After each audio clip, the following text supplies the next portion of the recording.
This is what causes the regime to restrict internet access, tear down satellite dishes, shoot unarmed student protesters, and imprison political reformers. Oppressive regimes cannot endure forever. And the day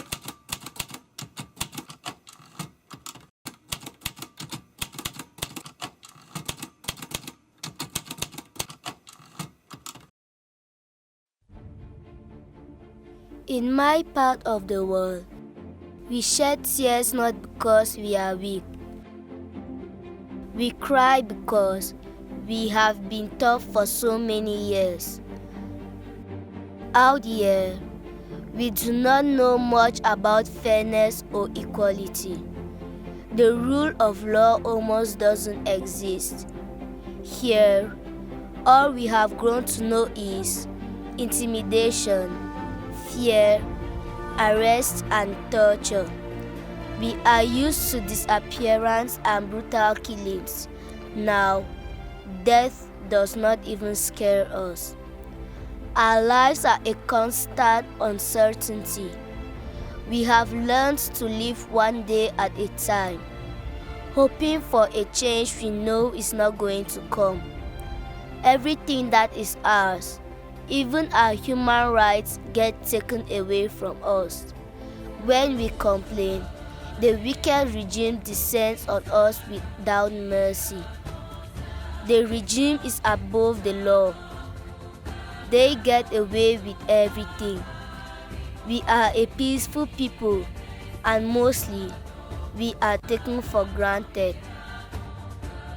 However, we know how to fight for our rights, and our oppressor is frightened by our unity and determination.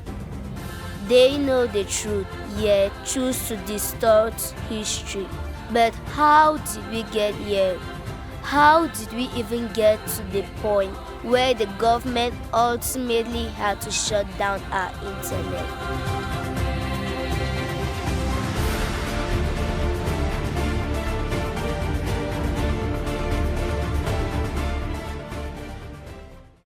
In December 2016, an outspoken, fearless, and angry opposition member of parliament took to the floor and in a very prophetic, stern tone spoke the words that eventually killed the fear of arrest, torture, or even death among the people of the two Anglophone regions of Cameroon. Honorable Werba Joseph from Jakiri in Bui Division seemed to have given a new meaning to the word resistance. He indisputably stirred up and boosted a new wave of self-determination among the people of southern Cameroon. This spirit continues to grow from strength to strength. The problem we have in West Cameroon is the problem that will bring down Cameroon. If you do not handle it well, you will not know Cameroon as it is in a few months or in a few years. When people have had pent-up anger and pain, humiliation, for over 50 years, when it bursts out, you will never be able to control it. Because you have your army of occupation out in West Cameroon, you believe that when the people will rise, even if you took the whole of the French army and added to yours, you will never bring them down. The vision of this member of parliament seemed to have been superbly scripted even before events started to unfold. He talked with the conviction of someone who had already seen what was coming. His speech immediately went viral on the internet, and with it, seeds of resistance and audacity were born throughout the northwest and southwest regions. We, the people of West Cameroon, will resist you, and if you want to take that territory by force, you will kill to the last man before you take it. And you can start from me today. When injustice becomes law, resistance becomes a duty. The people of West Cameroon have a duty to resist your oppression. I call it oppression because of what I've seen in the field. If the more people who are the people of East Cameroon have proven to us that our blood means nothing, then it is time for us to say it will soon be over. History has not forgotten that Buea was the headquarters of West Cameroon. History has not forgotten that Buea was the capital of southern Cameroon.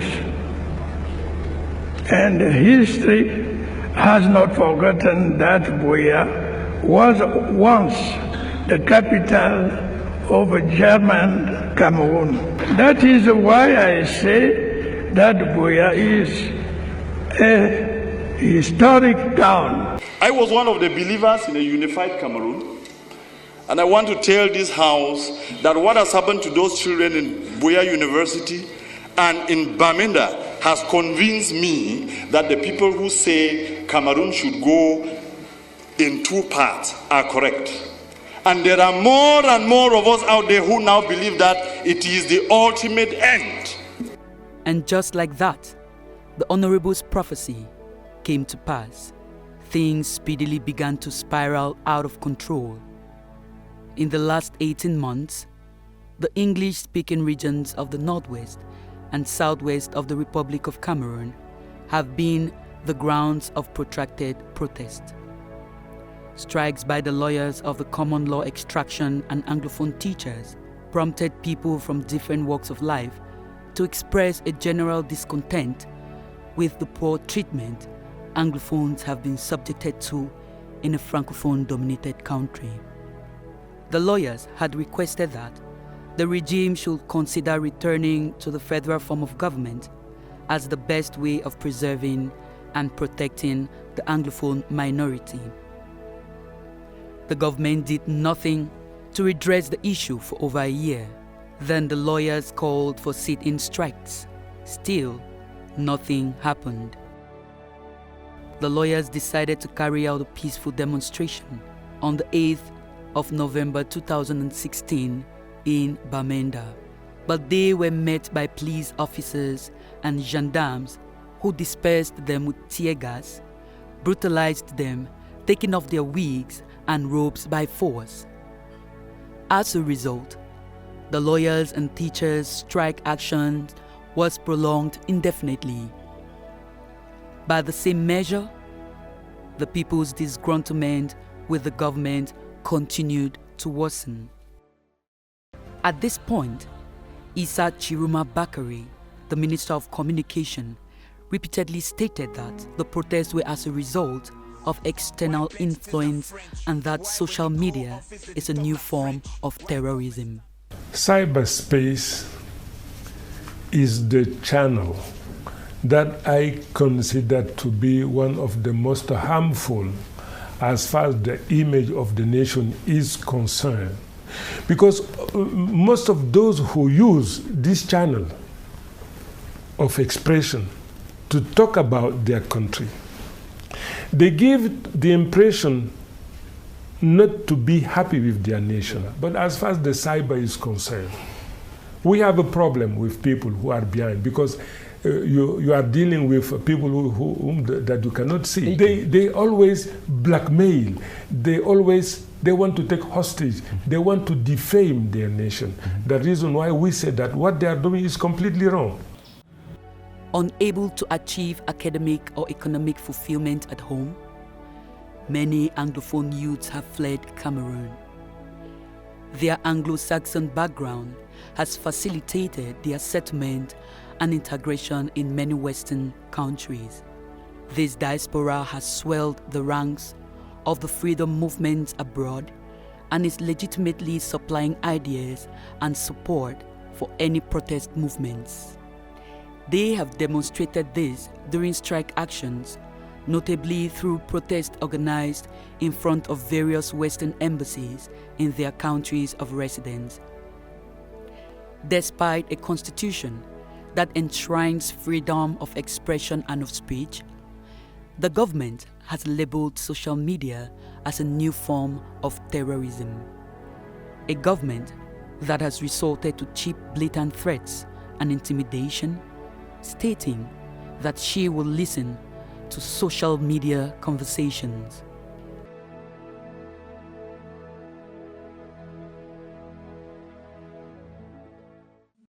On the 17th of January 2017, in a truly remarkable act of fascist desperation, the government of Cameroon decided to completely shut down the internet in the northwest and southwest regions. The people of these two English-speaking regions experienced and endured what is now, officially, the longest internet blackout ever recorded in history. The Minister of Communication, now notoriously known as the Minister for Propaganda, gave the most bizarre explanation that the internet was cut off because Anglophones still needed to learn how to use it. I was more frustrated by the fact that government will arrest people on the road, seize their telephones, access their data, and then send them to maximum security prisons in Yaoundé. And when there is no law in Cameroon that provides government, because it would have been a court order that will authorize the government to take your phone and access the data there, and then send before you are arrested. But the government of Cameroon actually arrested people, sentenced them to, kept them under subjugation for a number of months because they saw information on them. The United Nations remained quiet about the issue, making only vague and diplomatic charged statements through its special envoy to Central Africa, Mr. Francois Luceni Fall. You shut down internet is what we call international or collective punishment. You're punishing the peoples of the southern Cameroons for what? We have a war in the north, the three northern regions have been affected. Has internet never been disconnected? If it happened in Douala or in Yaoundé, if this uprising or this protest took place in Douala or Yaoundé, would you shut down the internet? How do you shut down the internet for at least 8 million people? And you think that we would sing Alleluia and sing your praises? It is farcical. It is gross and systematic violations of the rights of the people. Our right to have access to internet, to information, it's sacrosanct. And you violate it because you are threatened by people clamoring for their basic rights. Renowned practicing lawyer, Barrister Ben Muna, whose chambers has been defending hundreds of detainees linked to the Anglophone crisis at the military tribunal in Yaoundé, also strongly condemns the government's cruel decision to cut off the internet in the northwest and southwest regions. By cutting the internet from the people in the northwest and southwest region, the government was punishing the people of that region, whether or not they were guilty of any perceived crime which the government was trying to prevent at the time. This was a breach of the treaty against collective punishment. And just like the Minister of Communication, the Secretary General in the office of the Governor of the Northwest region attempted a lame justification for this blatant discrimination. He seemed to be ignorant that the Anglophones have remained aware of their history and know that they have a state of their own. The drowning of Southern Cameroonian voices that have peacefully protested and asked for a return to a federation has led to the creation of pressure groups that have gradually radicalized and changed positions to restoration or separation. Policy matters are handled in a very serious and in a very delicate way. You have a situational room. You have key stakeholders who come and sit. Experts in development, experts in communication, experts in security, experts in administration who come and sit in a situational room. If in the situational room an objective analysis is made and the conclusion is made that internet is causing us more harm than good, we have to suspend it. We cannot allow internet to destroy the very fabric of our society. If your hand causes you to sin, cut it off. So the Bible says. First of all, I don't believe the situation room story. I don't. Because when you sit in a situation room, you have data, you have analysis, you have your collected opinions from the people. So people who sit in a situation room are not deciding according to what they think in that little room. They are deciding according to what the data, what has been gathered as information is telling them. And what we have seen throughout this crisis is a bunch of people deciding according to their own mindset. I am one of the key actors in this crisis. We have been on the ground in Northwest and Southwest. We were at the center of the Bring Back Our Internet campaign. Nobody has ever contacted us to ask, what do you think? If at any moment, internet is posing us a national security threat, we have to carry out the same exercise. Because if our nation disintegrates while we have internet, you and I will not, we are sitting here because there's peace and security, because we can move around. So you want us to have internet and lose our nation? I say no. If we can pay the price of not having internet for 1 day, or for 1 week, or for 1 month, and keeping our nation intact, I think that tomorrow we'll be proud to say we paid the price. There's always a price to pay. A knife is a good tool, but it's a bad tool. So you can use a knife to cook your food, but you can also use your knife to kill. We're not going to go into the market and seize all knives because you can use it to kill somebody. So it was wrong. There's no way we are going to progress or do anything these days without the internet. The most primitive people are the people who realize that internet is not useful. The government shut down of the internet in specifically the English-speaking zone in Cameroon was in the first place a clear act of discrimination. Cameroon has been a state party to the International Covenant on Civil and Political Rights since 1984.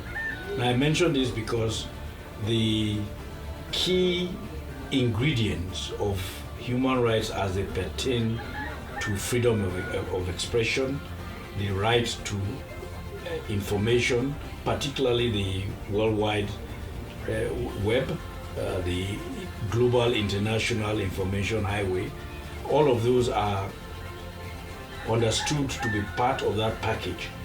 The government shutdown of the internet, as I said in the first instance, was a discriminatory move. In effect, the shutdown privileged French-speaking Cameroonians who live in a zone not part of the English-speaking zone. International laws and covenants do not seem to mean anything to the government of Cameroon. It is a government that brazenly tramples on its own constitution, and its officials are always quick to defend it with impunity. You use the social media to propagate hate message. You use the social media to propagate secession. You use the social media to break a country, which is bad. The internet was being used to threaten the integrity of the nation. The people who thought it wise to cut internet are patriots, people who believe in this country, people who have the Cameroon spirit. The idea of the government, as I heard the Minister of Communications say, was that they wanted to stop the spread of falsehood. If that was the objective, they failed. And the other thing is that there was no falsehood. The problem the government wanted was that they wanted to commit a crime without any witnesses. The arrest of journalists by the government of Cameroon or the closure of media houses or threat to close media houses is synonymous to internet shutdown, because I think when they shut down the internet, it was not enough for them. News was still filtering. So they said now, okay, let's give the coup de grace. And the coup de grace was that we need to arrest journalists. I'm still trying to figure out what the crime was that provoked the collective punishment of internet shutdown, except to intimidate the people and to prove that the government is in charge and the people cannot challenge that government. The government raised, in taking that stupid move, they raised an animosity against the government. So I don't think that they succeeded. The internet has become a very important tool in communication. Today, if you don't have internet, you may not really have the freedom of communication, because most people who don't write letters these days, and we use the internet. And so it was a very important breach of human rights. Renowned international advocacy organizations such as Access Now, a human rights group working to protect the rights of internet users around the world, condemned the shutdowns in Cameroon. They continue to monitor shutdowns globally. When you think about an internet shutdown, you would think that maybe journalists or bloggers are the first person suffering from the consequences of the internet shutdown. But actually today it's very difficult to dissociate your life online and your life offline. And from all the testimonies that we collected through the Keep It On campaign with the different Keep It On partners, by collecting a lot of shutdown stories, we noticed that actually everyone is affected. Shutting down the internet in the Northwest Province affected me so much more, because I am like the father of internet in Kumu. If you look on my roof, we installed the first satellite internet in Kumu back in the early 2000s. Most of my knowledge has been acquired through the internet, and so to live without internet, it's like no life. In Cameroon, we have a fundamental problem. Internet is just one expression of a much broader problem. That is the failure of the Cameroon government to respect its international obligation, in particular, those that touch on fundamental human rights. I was forced in the very unenviable situation where I would drive once a week to the Mongo River, across the Mongo Bridge. And I didn't have a vehicle, so it meant either getting a taxi, and because of police stops and all that, you have to be careful which taxi cab you hire to take you there. And you can imagine the humiliation of it. I am a Cameroonian, but because I'm English speaking, I have to drive into the French speaking zone to communicate with my clients. The government shutting down the internet was one of the most shocking things, and actually where they generalized the crisis. They made everybody into an activist. Up to that point, it had been protested by specific groups, teachers, lawyers, students, and the majority of the population was sitting and sort of watching, observing. And then most importantly is that the Anglophone regions were protesting and saying, we do not feel comfortable in this country. We feel as if we are being marginalized. Now, when you cut off the internet, what are you saying? You are cutting them off. So you are basically confirming what they have in their minds. And it was a literal cut off. So the authorities provide a wide range of explanations to justify internet shutdowns, and the number one reason that is provided is national security and public order. So very often governments will use public safety or public order as the reason why they need to shut down the internet or restrict some of internet services. What we notice, however, is that the timing with those shutdowns very often corresponds to a protest or or some kind of social unrest that is taking place. So obviously this public order justification can be used as a way to silence dissent. The first Cameroon shutdown was what we call a total shutdown or a blackout, which means that the entire internet was cut off. What we're noticing, however, is that not just in Cameroon but over the world, countries that decide to cut off the internet are becoming more innovative in the way that they restrict access to the internet. And increasingly so, they do it either in terms of what kind of services they restrict by blocking specific social media platforms, for example Facebook or Twitter, but they also are doing it geographically. Instead of cutting the internet off for an entire country, they would target specific regions or sometimes specific cities. We need the international community to be very mobilized because the internet shutdowns are increasing worldwide, and we just can't let this phenomenon to become normalized. We can't just accept that every now and then when a government doesn't like what citizens have to say, or when a government wants to control access to information or want to shape the narrative and hide maybe like human rights abuses, for example, they just cut off the internet. This cannot become a standard, this cannot become the norm, and so we need the media to talk about it, we need the civil society to keep mobilized.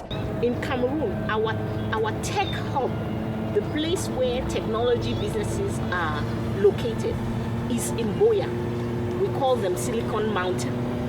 They were devastated. And in Buea also is found the single university that was created to encourage and uphold the traditional Anglo-Saxon system of education and culture. Churchill Nanje, the pioneer of what is known today as the Silicon Mountain, the Cameroon Technology Hub, experienced firsthand what the internet shutdown really meant for the business in Buea. Churchill is the CEO and founder of Njoku.com, an internet platform that works like Google, an aggregator. A search engine basically that helps job seekers look for employment. The digital economy and all other emerging startups in this vibrant town suffered a crippling blow. When the internet shutdown happened, and I recall that the government had been pushing for the digital economy and Generation Android, economy numérique, and then they still shut down the internet. I actually felt like somebody somewhere doesn't know what they're doing, because you can't say that you are supporting the digital economy and then you have the Silicon Mountain in Buea, which has a lot of young entrepreneurs in the digital economy trying to change the lives of other people in their communities, and then you cut off the internet and then still say you support the digital economy. It was controversial, and I felt like somebody needed to understand better what the digital economy they're talking about is. So maybe somebody at the level of the government needs to understand better how the digital economy works and how something like an internet shutdown will affect the digital economy. So Access Now has been working on the issue of internet shutdown for quite some years now, and we are coordinating the Keep It On campaign. The Keep It On coalition has over 160 members across the world, and together we share information, we share awareness, but we also campaign together to fight against internet shutdowns and to provide alternatives to people who are facing this issue. So as soon as our partners informed us that there was a shutdown going on in Cameroon, we immediately mobilized, put up a letter asking the authorities to stop the internet shutdown, and took part of the campaign Bring Back Our Internet. We didn't plan for this, so we had to take some time, we strategized and try to figure out a way to move on, because I have a philosophy. I always tell people there is always a way forward. So what we had to do was we had to move to Douala, Yaoundé, and maybe stay there and work there, or visit Douala every day and come back in the evening. So it was practically very, very expensive. It cost us millions and millions of francs CFA to just be sustainable within those 3 months. So it made my business, my life very, very difficult. It didn't make sense to just cut off the internet when some people use it to earn a livelihood. Dr. Ken Stevens, Cameroon's top music video director, who also lives and works in Buea, and of course is part of the Silicon Mountain generation in the domain of art and entertainment, also felt the hurtful pinch of the internet shutdown. So without the internet, I won't be here. Yes, that's very correct, because I learned everything through the internet. Everything I learned today, and I'm still learning to date, is with the internet. So it's a very, very important aspect. It's a very, very important media in my life that I can do without. So the feeling I had around the shutdown of internet in the Northwest and Southwest regions, firstly, I knew that the internet wanted to come back, but I didn't know when. So, and secondly, there was these rumors around getting, I think there's this plate or this internet plate or something from Camtel or whatever, and it was about $1 million francs or so. So I was thinking or planning to buy that because I could not do without the internet.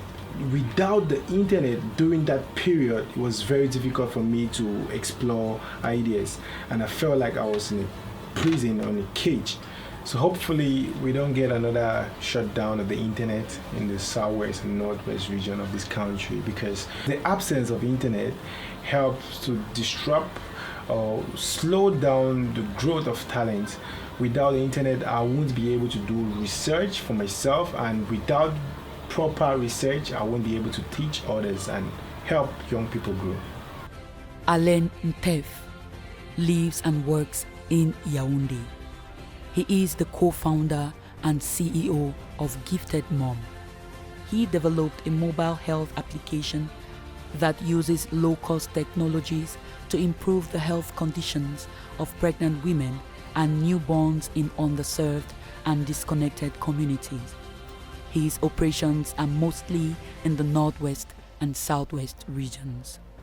Shutting down the internet simply gives the message that we are not prepared for the digital age, and we're not prepared to grow businesses that are using the internet. The internet today plays a big part of our activity, is the soul of the business, because we're talking about a digital product here. Even to be able to run the SMS notifications, our software needs internet to push out those messages. And definitely the mobile application needs internet for updates and also for accessing several services. So our business is built on digital, our business is built on internet. We've seen that there is a sort of pattern. Whenever there is a shutdown, you can be almost 100% sure that the crisis that you're trying to basically stop will actually increase, because it increases fear, it increases panic, it increases the fact that people don't know what's happening, makes them be more fearful, and whenever there is fear, there is obviously panic, chaos. So it's detrimental for citizens, but it's also, and I would say, almost most importantly, it's detrimental for governments themselves, because the only thing that they can get from it is a country that is not functioning normally anymore. And we've seen that it actually increases crises. And in the instance of Cameroon, since the shutdown, nothing has gone better.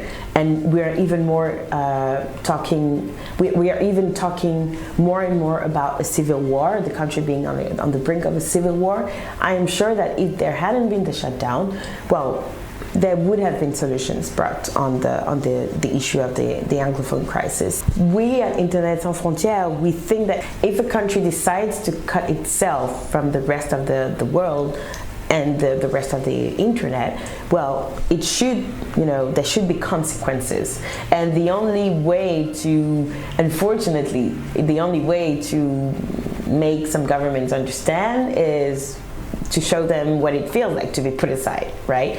Like the way they're putting aside their citizens by shutting down the internet and by putting them aside from the global conversation. So I think that's the next step.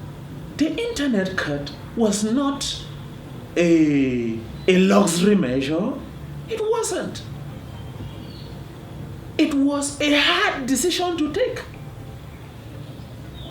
And we had to pass through internet cut to be where we are today. If we consider the pain we're going to feel, like somebody who is going to fast, if he considers the hunger he's going to feel, he will never fast. The government once again disrupted internet connection in October 2017. The interference largely affected social media platforms like WhatsApp, Facebook, and Twitter. Local residents in towns like Boya and Bamenda had noticed slow or inconsistent connections to these popular communication sites. This disruption confirmed fears that the government was again pressuring mobile operators to cut internet services in the English-speaking regions in a bid to stifle revolt. Indeed, up until very recently, usually when there would be demonstration or elections, the whole network would be shut down. But more and more, we are seeing that it's either services or either locations. I mean, the shutdowns and the disruptions are either located to services or located geographically. Like for instance, in Cameroon, it was not the whole country that was shut down, but 2 regions of the country. But there is absolutely no difference when you shut down the whole internet or when you shut down just certain services, because our societies today are so dependent on a certain number of websites, and these are precisely the websites that are shut down. There has been a sort of sophistication in the censorship, but the result is exactly the same. It's as detrimental for human rights and economies as blackouts, total blackouts can be. Social media around the world is here to stay. They thought that the social media was affecting the way English-speaking children are feeling about the marginalization which has been going on. And in order to keep people in the darkness, they cut it off. And in spite of calls around the world, they didn't care. They did it the first time for more than 3 months, and they did it the second time. The only time they brought it back was when CAF, the African Football Association, was coming to inspect the stadium in Limbe. That's when they put it back on. Cameroon is a divided country. Why did they decide only to focus on the Anglophone regions of Cameroon? You have had instability in the far north of Cameroon. We have had this instability of Boko Haram, far more virulent than what is was going on or is going on in Anglophone or West Cameroon. Why did the government not ban or suspend internet in the 3 greater northern regions? When you shut down the internet, it means people cannot use banks. In the beginning, they shut it down for everybody. So a lot of people survive in Cameroon from the remittances they receive from people abroad. So you had old mothers whose children send them money once a week, once a month, who could no longer get money for their food, to pay their bill, and so on and so forth. The people of the Northwest and Southwest continue to respond to the internet shutdown in a peaceful way. They were aware it is their right to have access to the internet. It will not work because you are talking about communication for the entire population, because you want to stop a few activists from being able to send messages to one another. What is the result when you cut off everybody? Is that you have isolated those people and you have created them into a block where a few people were feeling hurt and marginalized. Now the entire block is feeling hurt and marginalized. Cutting off the internet was a stupid thing to do, was a bad thing to do. They wanted a shutdown, blackout total. That's where they failed. They failed because people now came out with a way to circumvent the internet ban using VPN, using smart chat. So they failed, and they have failed woefully. Is indeed going through a very serious crisis, and I'm sure and I know that connectivity and internet freedoms will be the only ways for the country to have everybody sit down at a table, talk to each other, and try to solve the problems that we have. If we don't do that, if we don't protect internet freedoms, we're jeopardizing other freedoms and stability and many other issues for the country. we as civil society organization, we may have some solutions. So listen to us and talk to us more. It is important to hold governments into account. The governments that are issuing orders to cut off the internet, governments that are threatening internet service providers to force them to cut off the internet, sometimes even without a court order, they need to be held accountable. And so it's up to all of the actors concerned, and not just civil society, to act together so that they're held accountable and they cannot get away with suppressing dissent, with curtailing access to information, and with cutting off the internet or specific services that have implications way beyond freedom of expression. I believe, as an article of faith, that when there's a conflict, the best way to resolve it is by talking. In our case in Cameroon, we've not even started talking. So I'm saying we now need to trigger the mechanism that opens up the possibility for talking. The solution is really for these governments to stop fearing openness. There is no point in fearing openness as of today, but instead work with organizations who know the challenges that governments are facing, but also can come up with solutions to counter these challenges and to overcome them. So yes, I think the key idea is really discussion with different set of actors. Don't think that as a government you have the solution. You don't, because the network does not allow this. The network wants everybody to work together. We have to at some point. So yes, we think the only solution is discussion, dialogue, collaboration whenever possible, and yes, as much as possible, try to prevent yourself as a government, as a state, from hindering progress and from stifling basically the expression of your citizens. There is no point in 21st century to do that anymore.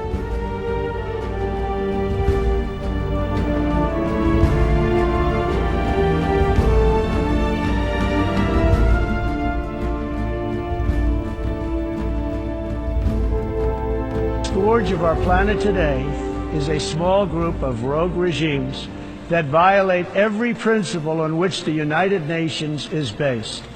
They respect neither their own citizens nor the sovereign rights of their countries. If the righteous many do not confront the wicked few, then evil will triumph. When decent people and nations become bystanders to history, the forces of destruction only gather power and strength. This is what causes the regime to restrict internet access, tear down satellite dishes, shoot unarmed student protesters, and imprison political reformers. Oppressive regimes cannot endure forever, and the day will come when the people will face a choice.